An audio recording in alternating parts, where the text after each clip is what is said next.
All right, an embarrassing loss for the Los Angeles Lakers. I appreciate you guys tuning in. Lakers lose to the Dallas Mavericks, 118-97. The final score. I got to be honest with everybody. Did not expect to be coming on tonight and doing a post game show after a Lakers L. Kind of ridiculous. I don't know what to tell you guys. We're going to get into it. Obviously, we're going to react to it. Feel free to put your comments in.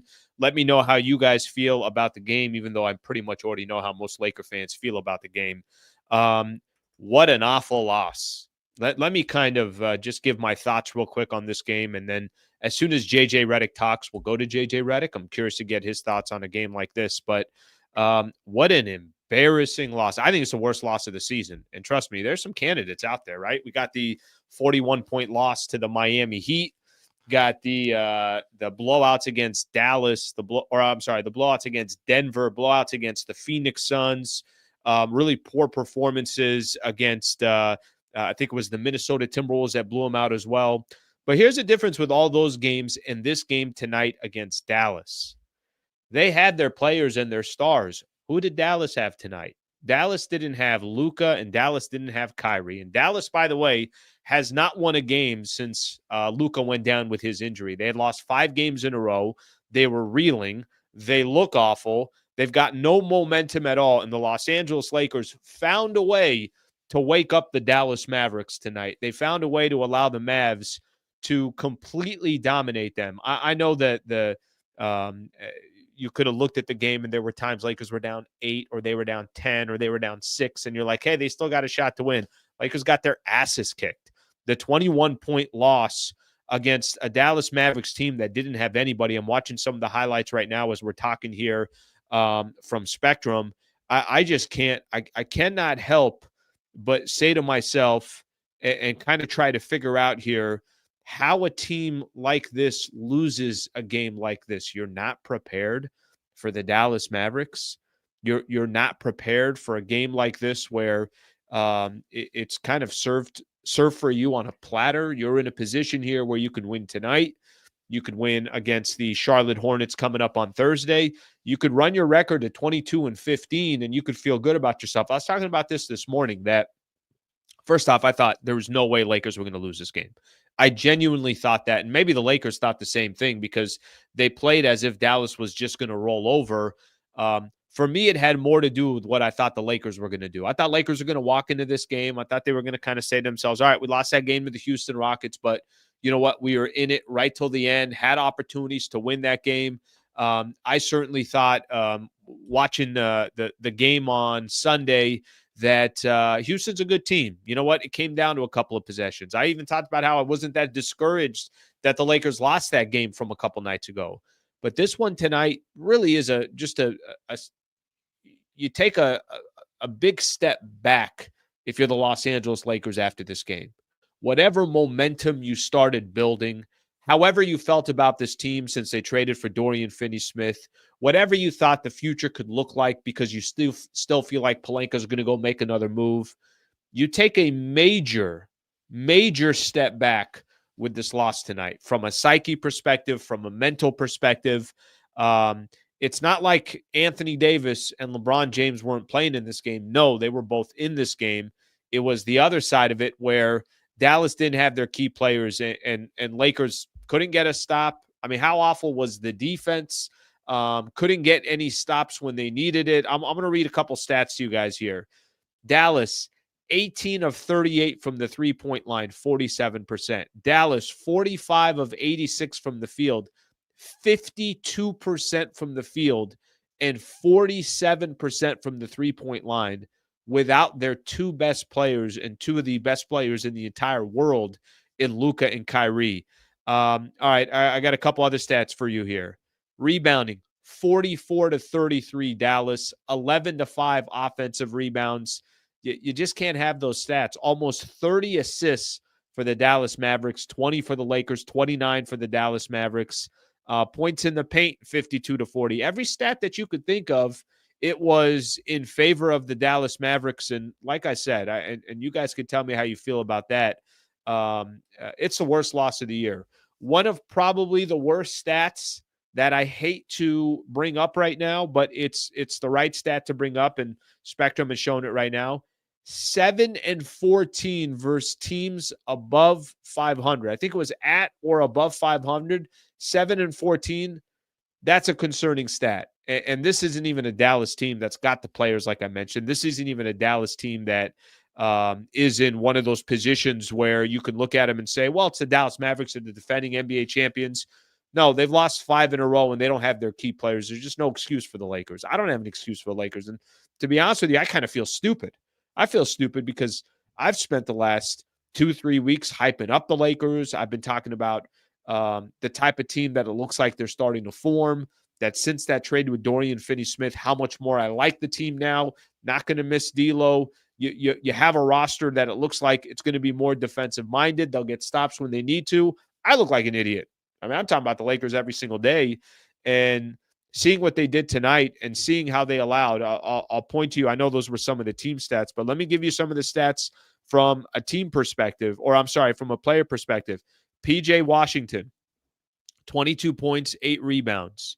Spencer Dinwiddie, yes, Spencer Dinwiddie. By the way, did not every single Laker fan think Spencer Dinwiddie was going to have a night tonight? Is it just me, or did every single Laker fan, when you knew it was no Kyrie and no Luka and Spencer Dinwiddie's for the Mavs, I'm like, you know what's going to happen tonight? Dinwiddie's probably going to have a night. Oh, Dinwiddie did.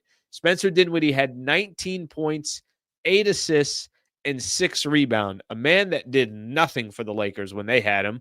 And this just continues the trend of players that leave the Lakers are phenomenal and players with the Lakers that all of a sudden forgot how to play. But Dinwiddie in double figures. Klay Thompson went through a stretch where he hit 3 threes in a row. He only had 13 points, but his stretch of those 3 threes were key and certainly helped them. Quentin Grimes, 23 points, 6 assists, and 9 rebounds. Jaden Hardy had some big buckets as well. He had 15. You had 5 guys scoring double figures. You had a number of players. Even Derek Lively gave you 7 and 6. Even Naj Marshall gave you 7 and 5. So pretty much everybody contributed for the Dallas Mavericks, and Lakers had no answer. Again, I'm going to say this. I said in the beginning. I'll say it again. I feel kind of stupid. I really do feel kind of dumb that we hype up the Lakers the way we do. We talk about, hey, this is a good team. I'm looking at the highlights right now. Lakers took a lead. LeBron passed the ball to Max Christie on a cut. He dunked it, and Lakers went up by 6. Mavs call timeout, and this is when Klay Thompson goes on a streak where he hits 3 threes in a row. Just a huge critical point of the game. Lakers up 6 to down 3 in what seemed like a minute and a half or 2 minutes, and this was going into halftime. Mavs got a dunk after that. So whatever that run was, it was the 3 threes, and then they got a dunk. So 11-0 run to end the first half. That kind of changed the entire scope of the game. If Lakers go up 5 or 6, and that's what the lead Lakers had going into halftime, you kind of feel like, okay, they're going to take control. They're going to take control. When they went up 6, I thought they were going to take control. And then all of a sudden, by the time you go to halftime, you go from up 6 to down 5. And then after that, you're down 9. You're down 12. That lead just kept kind of growing from Dallas. And Lakers just didn't have an answer. They tried. There were some moments there. Who was it? It was LeBron in the lineup. I think it was Jackson Hayes. And then you had Dorian Finney-Smith. And you had Dalton Connect, who actually had a pretty good game today, at least a pretty good stretch. You had a crew of guys in there that got it maybe down to 5, somewhere along those lines. I want to say they got it down to 5. And then, of course, after that, the run just started again, and Lakers had no answer. So frustrating night, I'm sure, for a lot of Laker fans. I'm going to read off some of your comments here. And I see a lot of people, it's kind of ironic here, right? I had said this yesterday. By the way, I got no problem admitting when I'm wrong, and I got a couple things that I can admit I'm wrong at. Number one, I thought Lakers were going to – I really, really believed they were going to handle business tonight. I thought no problem. Lakers are going to take care of business. This isn't going to be an issue tonight. That's number one. Second thing, yesterday, I remember saying that the Charles Barkley excuse me, the Charles Barkley, JJ Redick thing, whatever that was, right? This was when Charles Barkley was calling out JJ Redick, and he said, I'm going to have your games. If you come at the King, you better not miss. I have some of your games. He's talking about games on TNT. And yesterday I was talking about, I'm like, listen, the only time this is going to come up again, if Charles Barkley buries the Lakers again, it's probably going to be, it won't be against the Mavs. It's probably going to be when they play the Boston Celtics. He's going to wait, and the timing is going to be predominantly around a Laker loss that's on TNT, and it's a bad loss. Well, we didn't have to wait very long, and we didn't have to wait till a matchup at the end of January to the Boston Celtics. The Lakers lost a game on TNT. Charles Barkley's probably ripping into the Lakers right now, for all I know. And if he's not doing it now, I'm sure they got a doubleheader tonight. Then he's going to do it later tonight when they play the highlights and JJ Redick talks and he goes and he's talking about the Los Angeles Lakers. He didn't have to wait very long. He's going to demolish the Lakers tonight, and he's going to do it in a game where Kyrie and Luka didn't play, and the Lakers still lost by 21. Damn, that's a bad night. So for those that care about the Barkley narrative, that's going to be one of the narratives that's out there, and I'm sure he's going to take full advantage of it. All right, let me take a look at some of your comments. As soon as JJ talks, I do want to go to it. They pick on AR tonight. Then JJ went to a zone to hide AR, then got blitzed. Okay, I'm going to give Laker fans credit for this because they have said this to me in the past.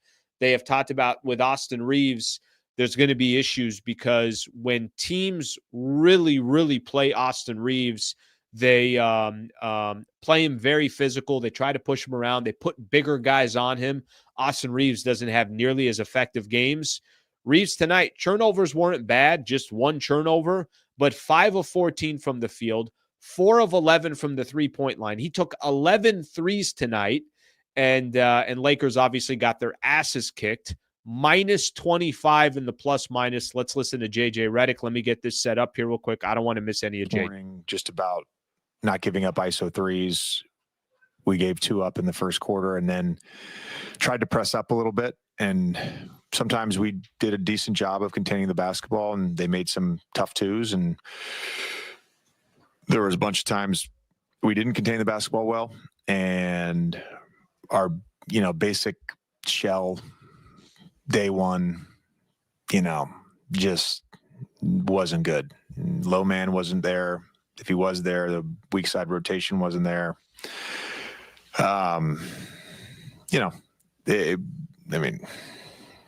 We just couldn't get stops on that. But I think there's 2 points in the game where we played fine in the first half. Like, it was fine. And we're end of the first half. 2:59 to go, and end of the first half. Clay comes out and hits 3 threes, and Dinwiddie gets a layup at the end, and then they start the second half on a run. We cut it to 5, and then they make 4 straight threes. I'm not sure what our rotations were. I'd never seen us try to execute what we were doing. I haven't watched the film yet.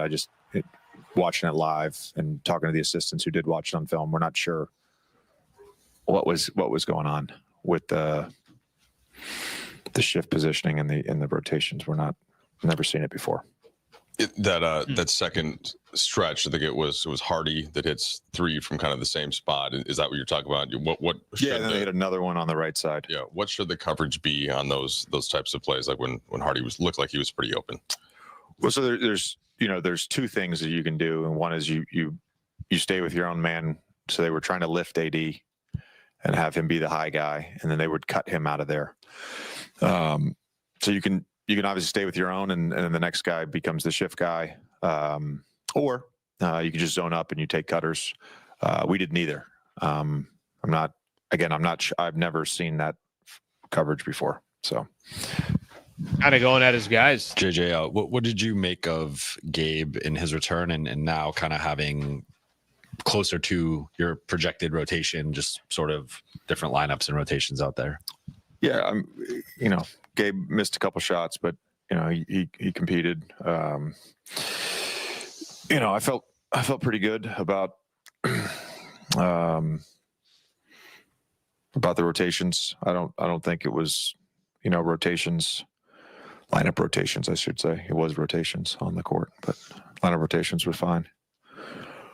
Pre-game, JJ, you kind of warned of nights like this when teams are really shorthanded and guys get life and they get confidence and I think they had 3 different players double their season scoring averages, different stuff like that. Yeah. Do you think there was? I know you probably warned your team pregame about this, but do you think they met the game with the right amount of competitiveness and energy? In terms of the energy, it felt like we played a little tired tonight. I don't think it was a competitive level. I think it more, they were the tougher team and kind of dictated the game to us versus vice versa. And sometimes the sort of lack of shot making can kind of affect you and your spirit. I think we were 8 for 16 at the rim in the first half, and AD kept missing whatever layups. we were from 3, 5 for 19, something bad. You're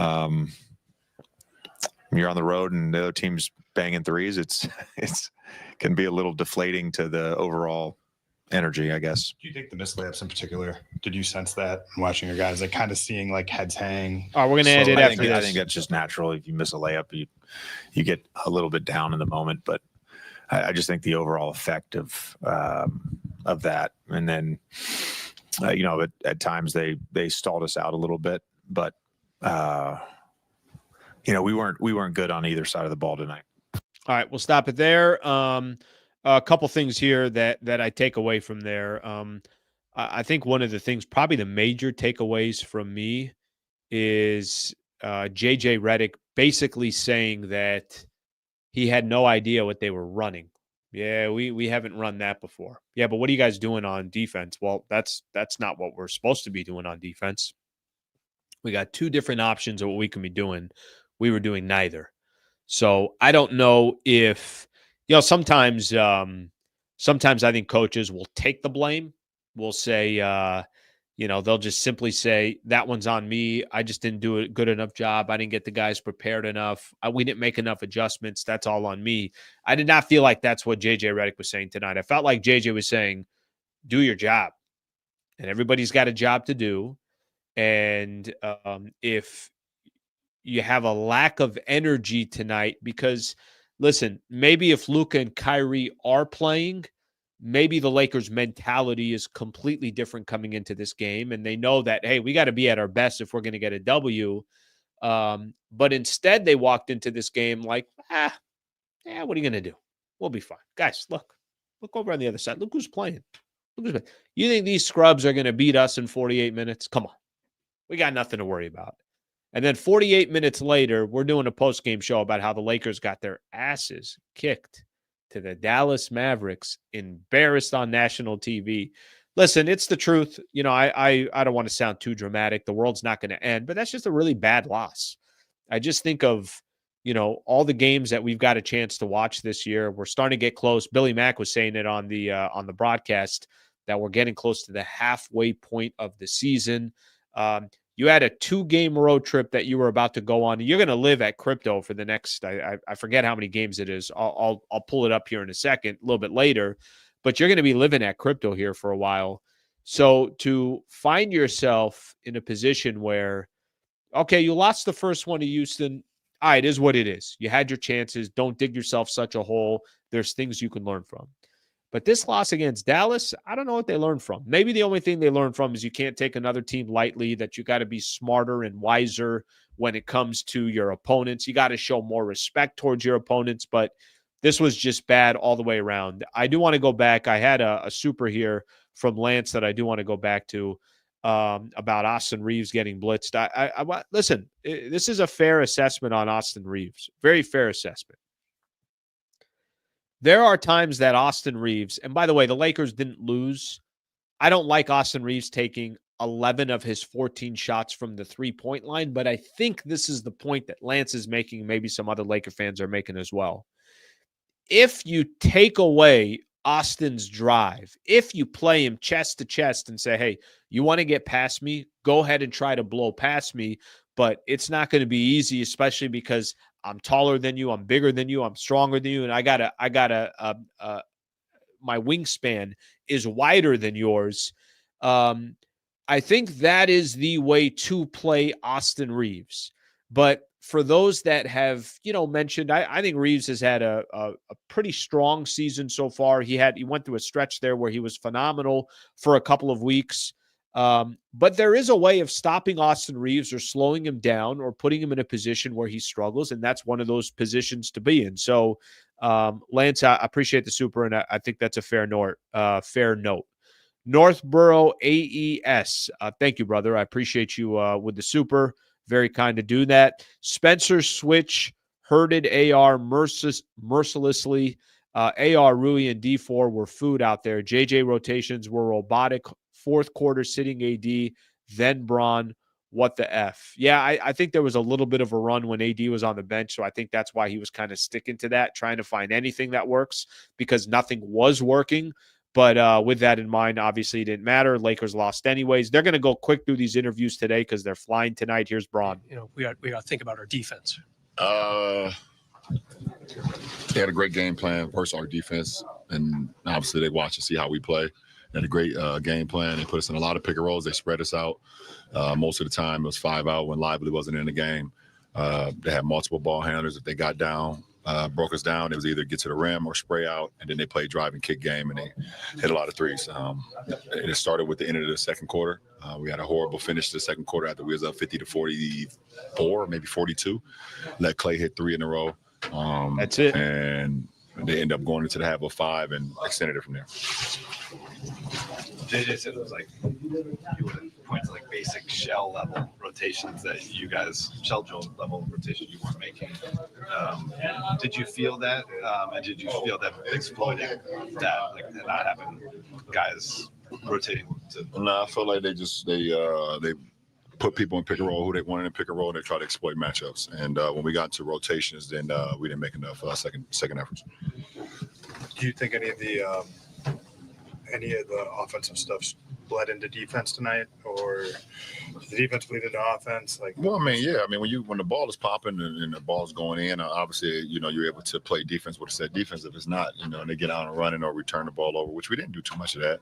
But offense can help defense just as much as defense can help offense. And just another night for us, not that very good offensively. We didn't shoot the ball well. We missed a lot of shots at the rim, and they countered that.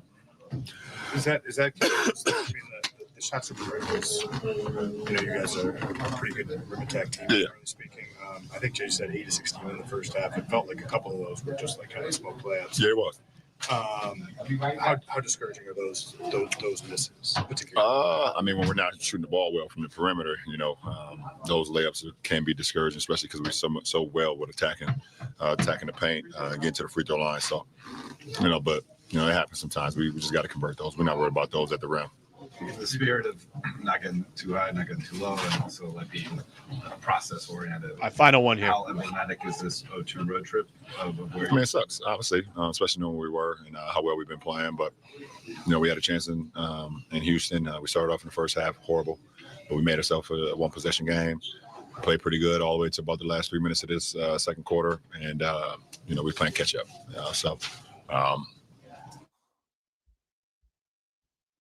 So we can't really dwell on it too much. That's the land of the game at the NBA. You see what you could have did, better. But you got to get ready for the next opponent. And we got another game coming on Thursday in our home building. All right, we'll stop it right there.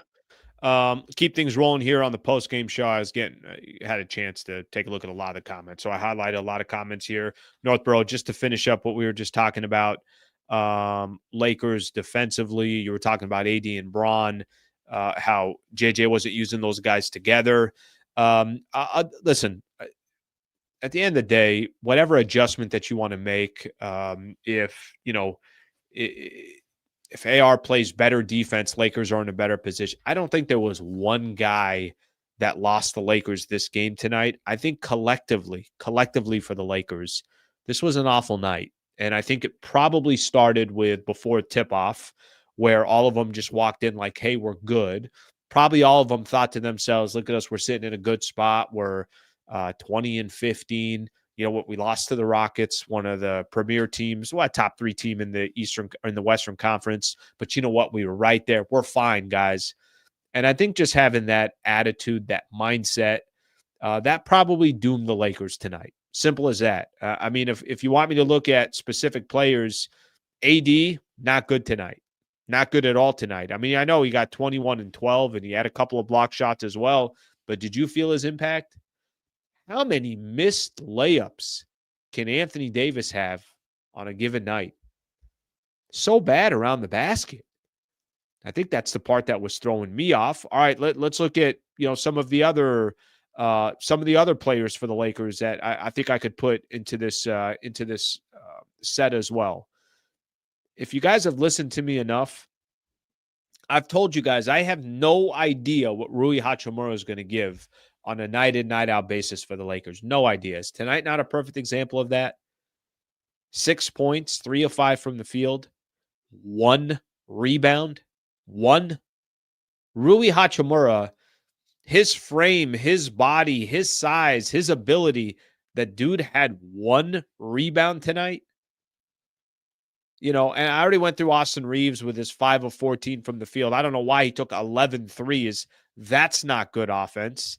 I just kind of look up and down at this Lakers team tonight. Braun only took 12 shots. He was 6 of 12 from the field, still had 18, 10, and 8.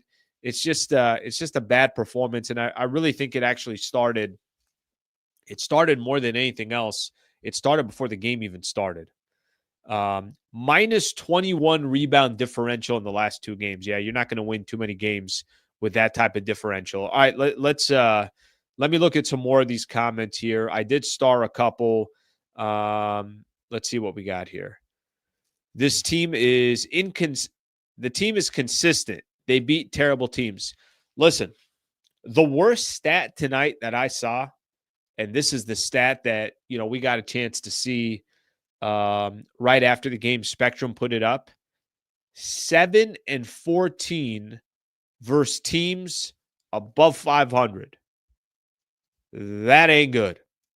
7 and 14 versus teams above 500. I want to look at something real quick.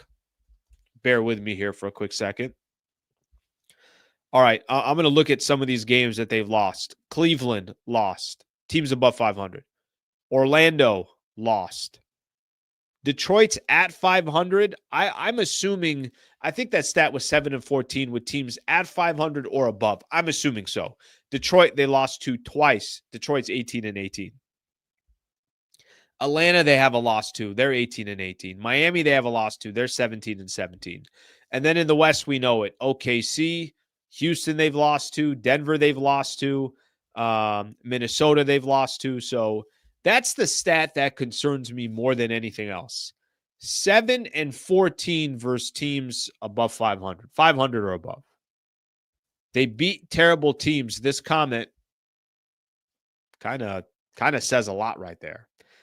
It was definitely G League Rui who showed up tonight. On some nights, he's an actual NBA player. Not tonight. Rui Hachimura had 1 rebound tonight. Damn, that's awful. By the way, listen, guys, I'm not even talking about his points. I'm not talking about his shot attempts. I'm not talking about his field goal percentage. I'm just talking about somebody who's 6'9", grab more than 1 rebound. The Lakers, you see their differential every one of these games. They need players like that to grab boards. Barkley is a clown, but making him look right. Well, like I said, I don't know. You guys would have a better idea because I obviously don't have TNT on in the background. Let's see what's their second game here. I'm going to see what their second game. And I'm going to definitely go out of my way to try to watch that game. All right, which game's on TNT? Is it Celtics Nuggets? It better be Celtics Nuggets. Because if it's Heat and Warriors, that's just embarrassing. I don't know which one it is. I can't really tell here on ESPN, at least through what I'm watching here. Looks like it's Celtics Nuggets. When that game is done, whichever game is the second game, I encourage you all to watch TNT because Chuck is going to take some type of shots at the Lakers and take some type of shots at JJ. And frankly, here's the truth. Tonight, you could kind of say whatever you want. There's no defense to it. There's no defense for it. When he said that stuff last week, there was a defense towards it. The defense was, what are you talking about? They're playing well. JJ is doing a good job. But tonight, I don't have an excuse for it. I got my show tomorrow morning at 8 a.m., so I got no choice but to listen to Charles Barkley to see if he's got something to say so we could talk about it tomorrow. This team is just mid. So the Detroit losses didn't teach that. Orlando, hello. Basically, Carl, thank you for the message. Carl's basically talking about how I was saying that they clearly were not prepared for this game. And I thought, listen, this is the last thing I thought was going to happen. Best way I can explain it. Let's get another one here. I'm not convinced the trade was a big plus for this team, as it's commonly said. D'Lo is a creator, gives you 25 in a game like this. DFS has no offensive game, and his D is not impressive. Leon, I we could all have our opinions, and we're not going to know the answer to that until the season ends. I'll take my chances without D'Lo on this roster. Best way to put it, I will take my chances without D'Lo on this roster. Give me a guy that was shooting 40 plus, 42, 43% from the three-point line and has good playoff experience, good playoff contributions, by the way, with Dallas, and also is a defensive-minded player. But we'll see what happens. Maybe in 2-3 months, we read this comment again, and you're right. JJ got outcoached, and the team was outplayed. Simple, to the point, and accurate. Northborough, Ime and Kidd outcoached JJ back-to-back. Yeah, well, I'll tell you right now, no question about it.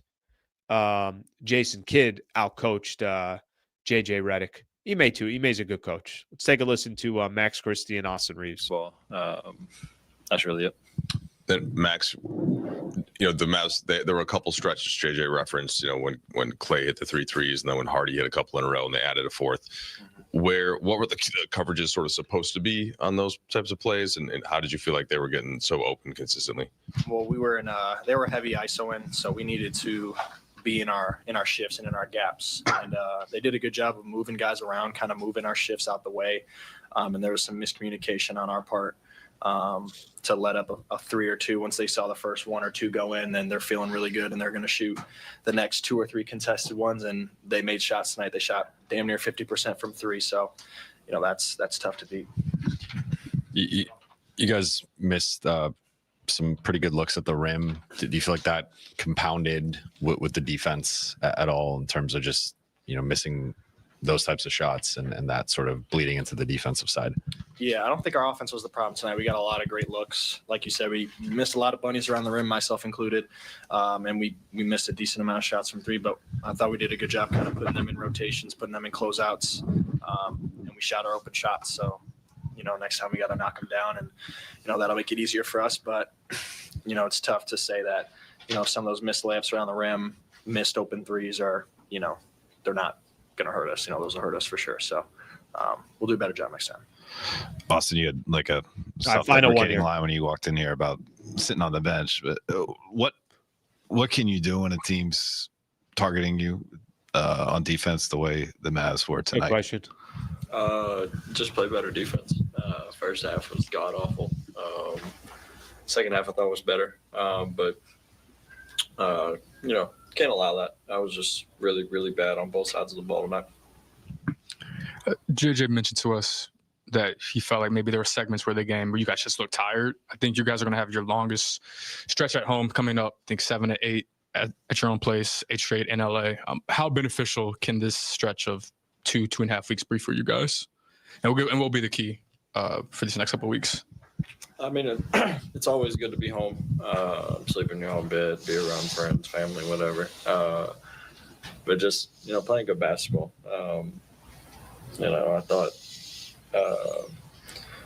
tonight defensively we didn't talk enough. Offensively, we didn't make shots. But I think, it kind of stemmed from being so discombobulated on the defensive end.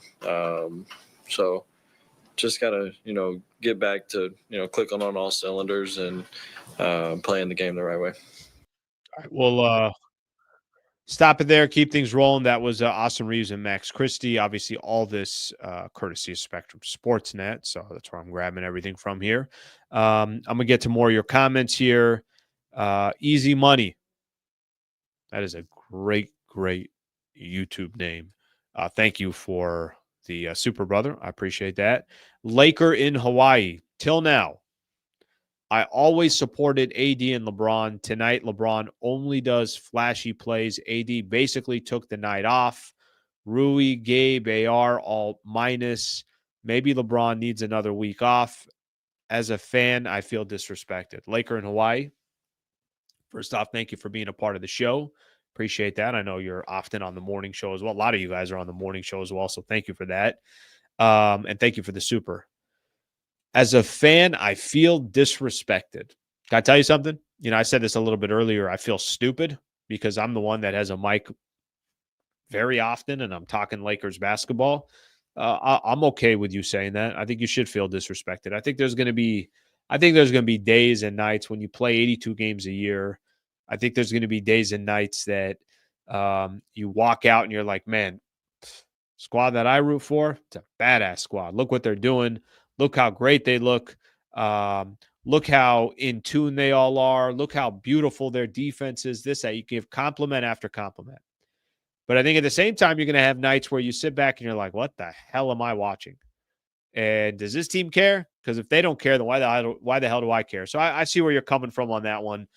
Certainly understand that. And I don't blame you. I really don't. You feel disrespected. I feel like an idiot. Here I am hyping up the Lakers.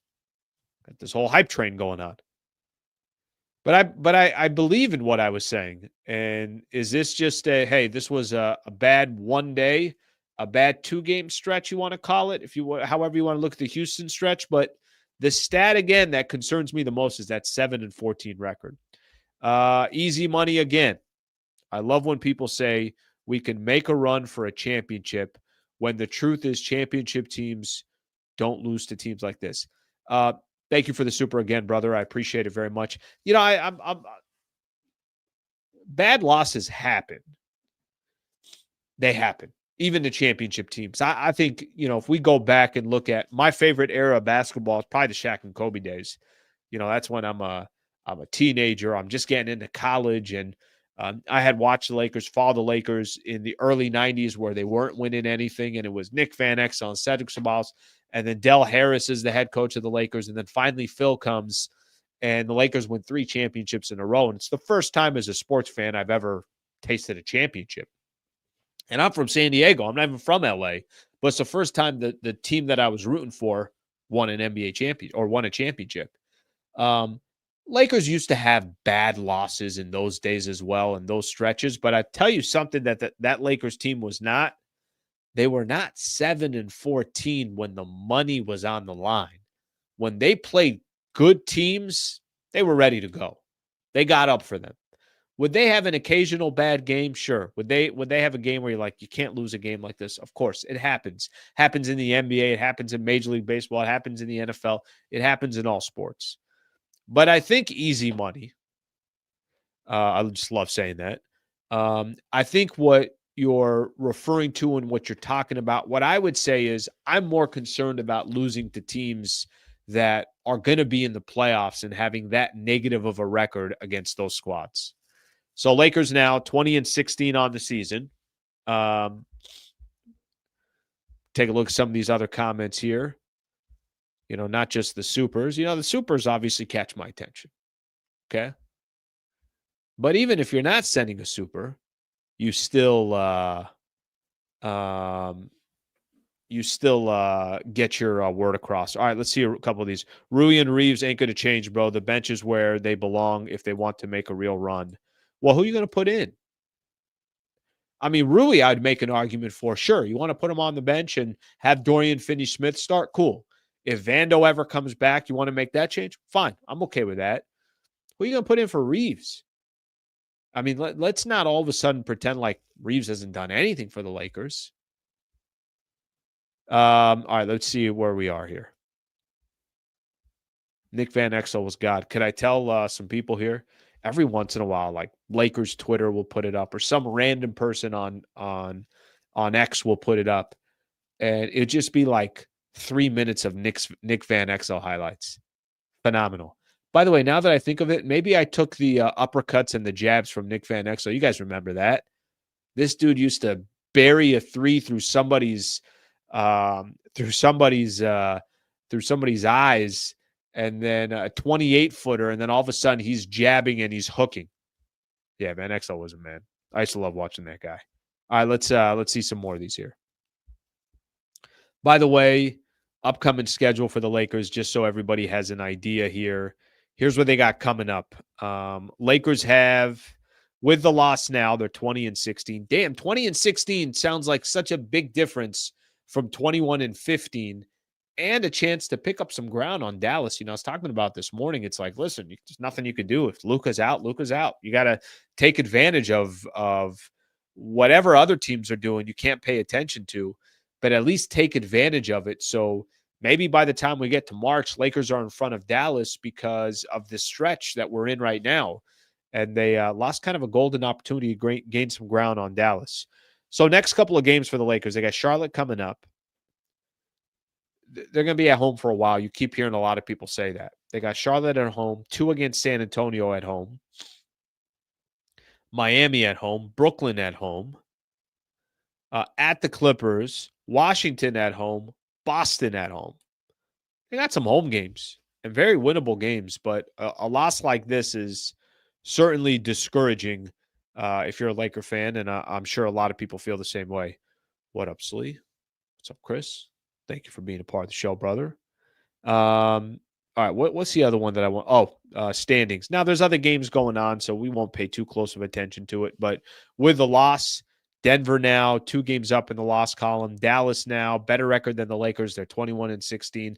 Lakers are 20-16. Clippers 20-16 as well, same record. I forget who Clippers lost to, but I know they lost. Maybe it was yesterday or something along those lines. So that gives you an idea. So Lakers now with 16 losses.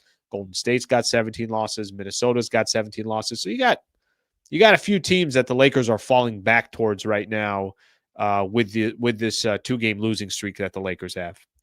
All right, let's get to more of your comments here. Let's just keep going, guys. Let's just keep going. It's a therapy session. Sometimes you need therapy. I can't have coffee. I should have got tea. I got to make tea in the middle of the show. All right, let's get more here. I love when people say we can make a run for a championship. All right, we did that one. Easy money. We got that one. Thank you. Here's another super here. LeBron has to be the third option for this team to go anywhere. Keep AD, Bron. Baby Mamba Christie. Ooh, be careful with that one. Connect 4, trade everyone else. Yeah, you know, it's funny. I feel like I'm getting a lot of people here today that are very discouraged with Austin Reeves. Very discouraged. You know what? One of the things I'll tell you guys, and I'm not going to try to convince you guys of anything, but I'll tell you one thing about Austin Reeves. It's got to be one of the most valued contracts in the NBA. He's making between $13 and $15 million for the next couple of years. It's not a lot of money. It's a lot of value in Austin Reeves.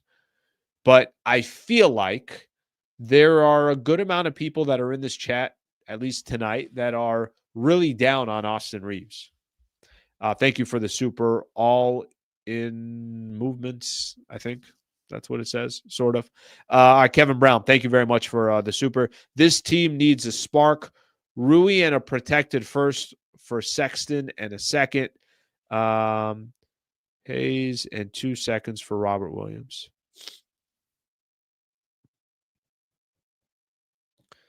Let's see. I'm trying to do the math here. Rui and Sexton. Yes, the money works. It's actually Utah would have to give up more because I don't think the numbers work there.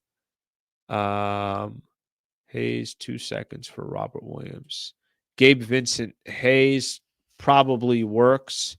I don't know how many seconds they have left, by the way. I had Jovan Bua on this morning. Phenomenal. He was great, as always. And we were sitting back and we're like, is there a world where the Lakers don't trade at least one of those first rounders by February 6th? And he said that it's more likely they trade none than both. So maybe we just kind of meet in the middle. I do think, and I do believe that I still think they're going to make another move. Now, I think some Laker fans are going to say, for what? The team sucks. All right, let's get some more of your comments here. All right, let me read this here. When the Lakers are when the Lakers are concerned, there are no gimmies. Every team is a threat to beat them, regardless of their record or missing players. No effort, no hustle, no urgency, no energy, no excuses. Keith, and let me tell you another thing too. Let me tell you another thing too. I think that's always good to point out. Everyone is always ready for the Lakers. That's another thing that is so incredibly obvious. When the Lakers play a game, whether they got everybody or they don't, we all know that they're going to be ready to play the Lakers. Your crowd is going to sell out. Some of these people are going to be excited because they get a chance to see LeBron and Anthony Davis. It's the Lakers. It's what the New York Yankees is to baseball. It's what Man U is. It's what, if the Cowboys didn't suck every year, I would say the Cowboys, Barcelona.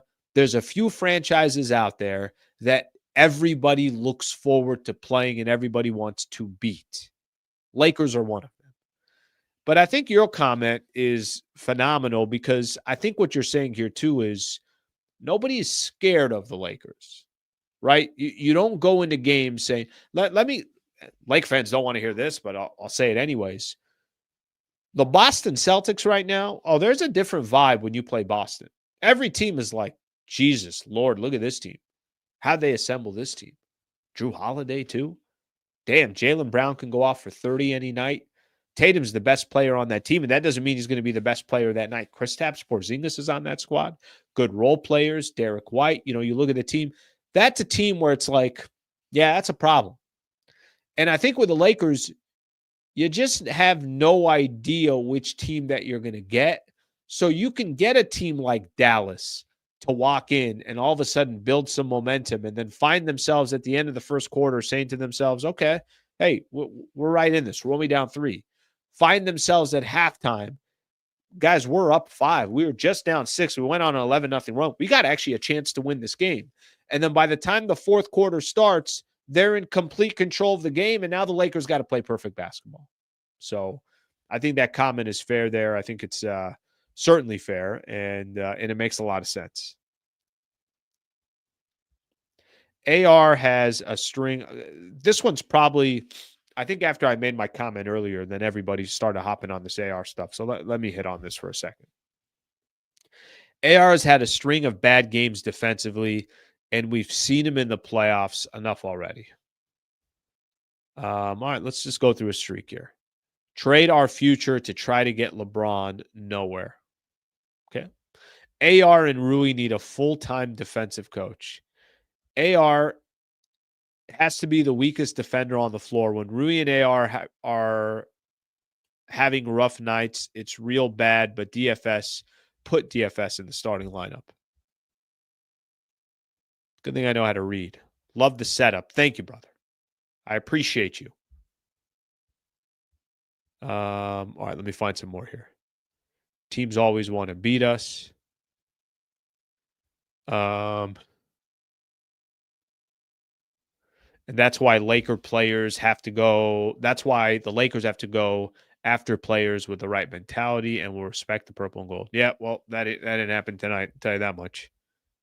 That didn't happen tonight. Okay. I think, a couple more things. If you want to get some final comments in, go ahead and do so. But let me just kind of set up what we got here for the next couple of days. So tomorrow, I'm back on at 8 a.m. We'll talk about a lot of things. I'm curious to see if anything goes on with TNT, if there's anything to talk about there. But I think after tonight's loss, there's going to be, in the morning, the conversation will be interesting. So we'll continue to have that conversation. Live show Monday through Friday, 8 a.m. to 9 a.m. So I'll be back on tomorrow morning. Our next Laker postgame won't be till Thursday after Lakers take on Charlotte. That's a 7:30 tip, so the postgame show will basically be at 3 a.m. I don't know what's going on with all these 7:30 tips. Can we get some earlier tips here? So something to keep in mind. Thursday as well, I'm going to have Dan Weike on, who covers the Lakers for the LA Times. So he's going to join the show. We'll have a Laker conversation there. Thursday is going to be a little bit longer of a show than I usually do as far as the morning show goes. So 8 a.m. to 9 a.m. Tomorrow will be the next live show that we got going on. Sliwa is the new Lakers GM. I put in a resume. I put it in. I sent it in through LinkedIn. Nobody got back to me. Nobody got back to me. Really weird. I don't understand why nobody got back to me. All right. I think we got everything. I think we got everybody here. Solid 50 minutes. I think we're good to go. My people, thank you for being a part of the show. I appreciate you guys hanging out. Obviously, on the post-game show, whether you hang out in the mornings, whenever it is, it's always appreciated. Hopefully, you guys are enjoying the content. If you can please subscribe to the channel, I'd greatly appreciate that. It's all I'm asking for from everybody is support the channel by subscribing. Would help out a ton. Thank you for being here. Lakers figure it out. Mavs embarrass the Lakers 118-97. Back on tomorrow morning at 8 a.m. Thank you, everybody.